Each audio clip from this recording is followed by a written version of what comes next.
So a couple of weeks ago, one of the most amazing things happened. I was in my daughter's bathroom. She was standing on the counter, looking in the mirror, and I was brushing her hair. And I asked her, I said, "Who's that pretty girl in the mirror?" And she got this big smile and this like kind of looked at me as she points right at herself. She says, "Papa," which is toddler speak for Parker, my daughter's name.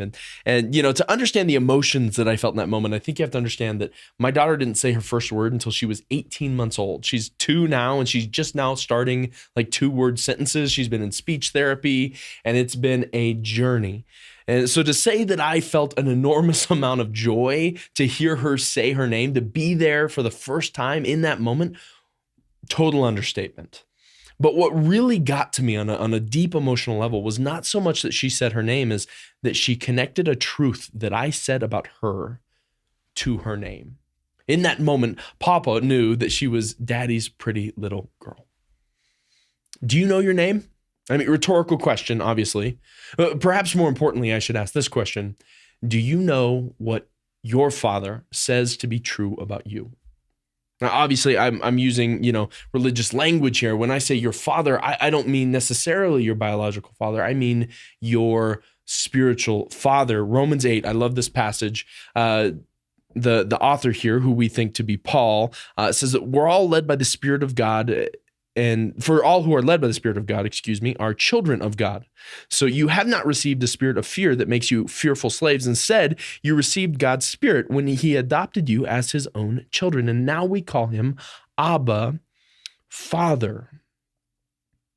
For his Spirit joins with our spirit to affirm that we are God's children.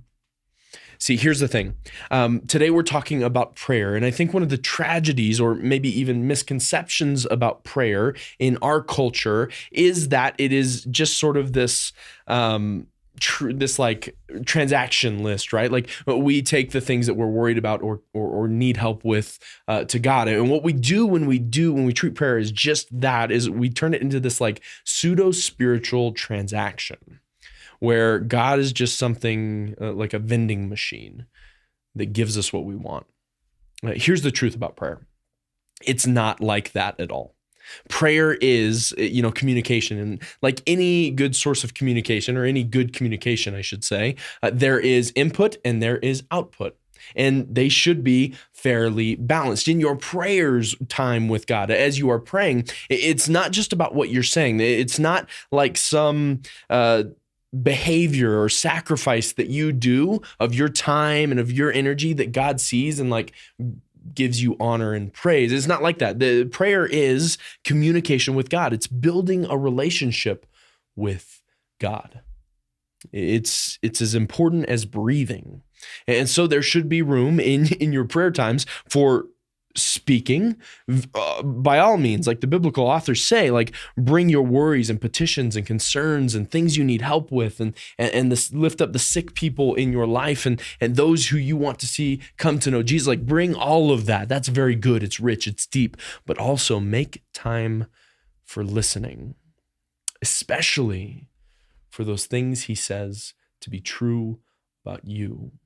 Because here's the thing. We all have so many voices competing for our headspace on a daily basis. Your boss, your maybe voices from your childhood, the people who made fun of you in elementary school, the things your spouse has said, or maybe failures you've had. All of these things are so loud, and they want to convince us of things that, I got to be honest, just aren't true of us. And I got to be even more honest, things that God would not say about us. It is imperative that we understand the way our Father feels. Why? Well, because how you feel about yourself will probably be will have a pretty large effect on how you treat others. So today, if there was one thing I would guide you to do, it would be to make a list of the things that you feel to be true about yourself. And then take them to a friend who you can trust, somebody who's been following Jesus for a little while, and say, hey, are these things true about me? Would God say these things about me? And then ask them to pray the things that are true over you.